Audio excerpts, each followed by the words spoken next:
Today we're diving headfirst into a steaming pile of ideological word salad, a juicy little infight where destiny, yes, the debate bro extraordinaire, takes a swing at Vaush, the self-proclaimed leftist edgelord.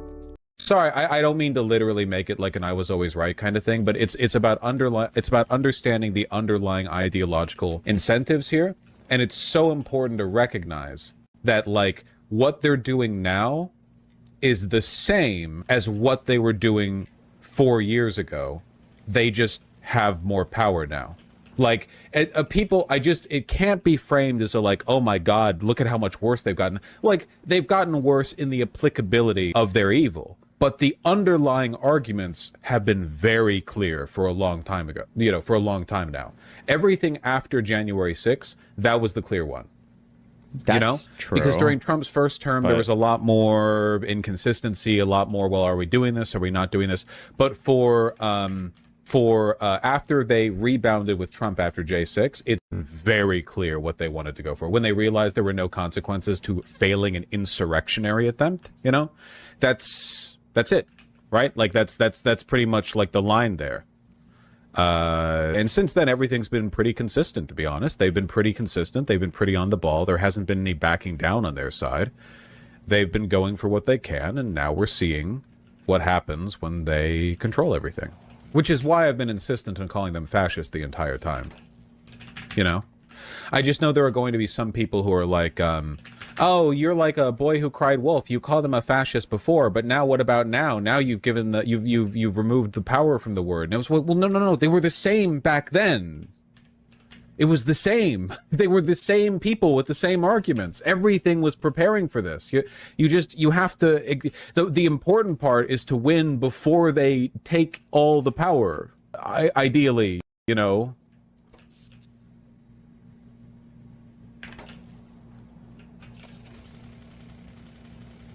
Okay, so a lot of people are like, oh my God, he was so right, blah, blah, blah. No, this was not right.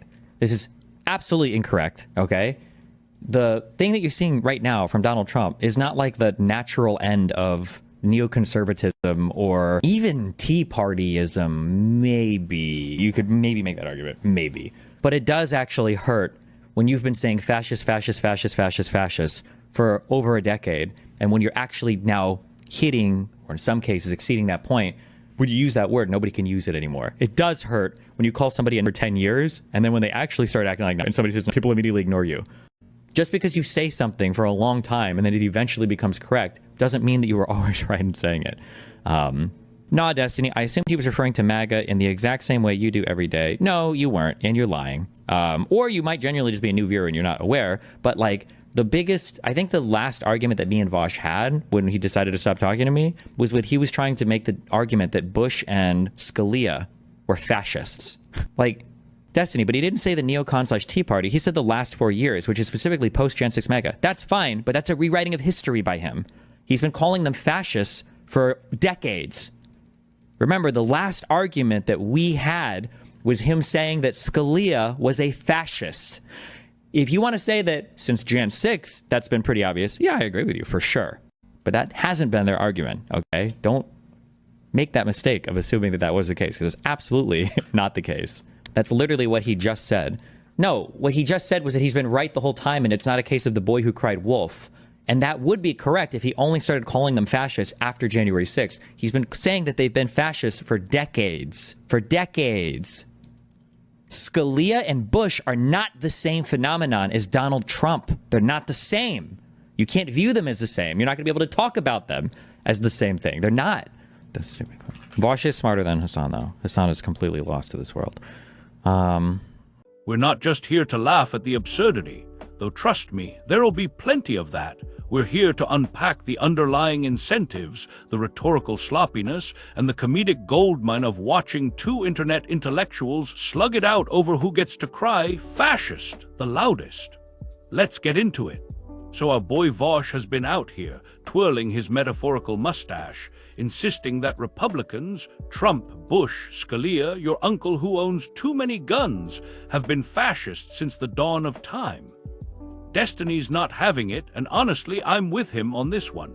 Not because I'm some MAGA apologist. Nah, I'd rather eat a sock full of toenail clippings than defend half the clowns in politics. But because there's something hilariously tragic about watching a guy like Vaush burn through a word like fascist until it's as meaningless as a participation trophy at a toddler's t-ball game. Let's start with the core of this beef. Vaush has been out here for years. We're talking pre-Trump, pre-January 6, pre-everything, calling every Republican from George W. Bush to that random county clerk who won't stop posting minion memes a fascist. Destiny's point, that's a problem, dude. Not because it's inherently wrong to criticize the GOP. Lord knows they've got enough skeletons in their closet to start a haunted house franchise. But because when you've been screaming fascist at every shadow for a decade, it kinda loses its punch when something actually fascist-wise strolls up to the plate. It's like if I spent 10 years telling you every burger joint in town is a 5-star Michelin masterpiece. By the time Gordon Ramsay opens a spot, you're too busy yawning to care. Destiny's got this line, and I'm paraphrasing here because we're keeping direct quotes light, where he's basically like, "Look, Vaush, you can't claim you've been right all along just because Trump's out here doing Trump things now. That's not how this works." And he's onto something. Vaush wants to frame it like he's the prophet of doom, warning us about the fascist tide since Bush was choking on pretzels. But Destiny's like, "Nah, fam, you were calling Antonin Scalia a fascist. Scalia, the dude was a conservative stick-in-the-mud, sure, but he wasn't out here goose-stepping through the Supreme Court." It's a rewriting of history, and it's so blatant I'm surprised Vaush didn't pull a muscle stretching that far. Now let's pause for a second and give Vaush his due. Post-January 6, yeah, you can make a case. Trump's little Capitol cosplay event was a mess, a chaotic red hat-fueled fever dream that had half the country clutching their pearls and the other half clutching their rifles. If you want to say the MAGA crowd, been on a consistent tier since then, pushing the boundaries of what's sane in a democracy, I'm not gonna fight you. Destiny even agrees. He's like, sure, post-J6, it's been pretty clear what they're about. But Vaush doesn't get to retroactively slap that clarity onto everything from the last 20 years. Bush invading Iraq wasn't the same as Trump egging on a mob. Scalia writing snarky dissents wasn't the same as Proud Boys planning a field trip to DC. It's apples and oranges. Or more accurately, apples and a flaming pile of tires. Here's where it gets funny, though. Vaush is out here acting like he's the boy who cried wolf, except he's also the town crier who's like, no, I was right, the wolf was always there, you just didn't see it. Meanwhile, Destiny's over here with the receipts, pointing out that Vaush's last big blowout with him was over. Get this, calling Bush and Scalia fascists. I can't stop laughing at that. Imagine being so committed to your brand that you're out here pinning the fascist tail on a guy who's been dead for years and another who's probably best remembered for saying freedom fries unironically. It's like accusing Mr. Rogers of being a warlord because he wore a sweater that one time. And Destiny's not letting it slide. He's like, you don't get to say I told you so when you've been wrong for a decade and then stumble into being half right by accident. It's the kind of brutal takedown that makes you want to grab popcorn and a front row seat. Because here's the thing, Vaush's whole argument hinges on this idea that the underlying arguments have been consistent, that the GOP's been building toward this fascist crescendo forever. But Destiny's like, bro, you're mixing up your playlists. Neocons and Tea Partiers aren't the same as MAGA. Stop trying to mash them into one big fascist smoothie. Let's talk incentives for a sec, because that's where this gets juicy. Why does Vaush cling to this everyone's a fascist bit like it's his emotional support blankie? Easy, it's his brand. He's the leftist firebrand, the guy who's gonna radicalize you into seeing the world as a black and white showdown between the pure and the evil. Calling Republicans fascists isn't just rhetoric for him, it's a lifestyle. It's how he rallies the troops, keeps the Patreon bucks flowing, and stays relevant in a sea of screaming pundits. Destiny, on the other hand, thrives on precision. He's the nerd who's gonna pull out a 50-page Google Doc to prove you wrong, and he's not afraid to call out his own side or ex-friends when they're full of it. Vaush wants the vibe, Destiny wants the facts. And when those two collide, you get this glorious train wreck of a debate. Now, I gotta admit, there's something darkly hilarious about watching Vaush flail here. He's so desperate to avoid the boy who cried wolf label that he doubles down, insisting the wolf has been in the room since Reagan was napping through cabinet meetings. But Destiny's not buying it, and neither should you. Because here's the kicker. When you overuse a word like fascist, you don't just dilute its meaning. You screw yourself when it's time to call out the real deal. Imagine Vaush in 2025 trying to warn us about some legit authoritarian nightmare, and everyone's just like, yeah, you said the same thing about Ted Cruz's beard. That's the trap he's built for himself, and Destiny's pointing at it with a neon sign. Let's zoom out a bit.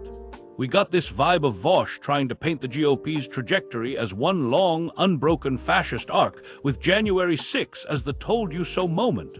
And Destiny's like, pump the brakes, dude, that's not how history works. He's right, Trump's a different beast.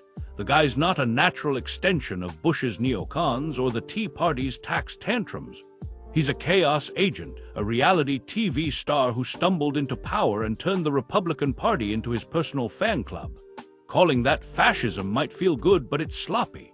Fascism's got a playbook: centralized control, suppression of dissent, cult of personality stuff, and while Trump flirts with some of that, he's too erratic to nail the landing. Bush, Scalia, they're not even in the same ballpark. Vaush is out here playing Mad Libs with political theory, and Destiny's the teacher snatching the pencil away. And then there's the Hassan jab at the end, pure gold.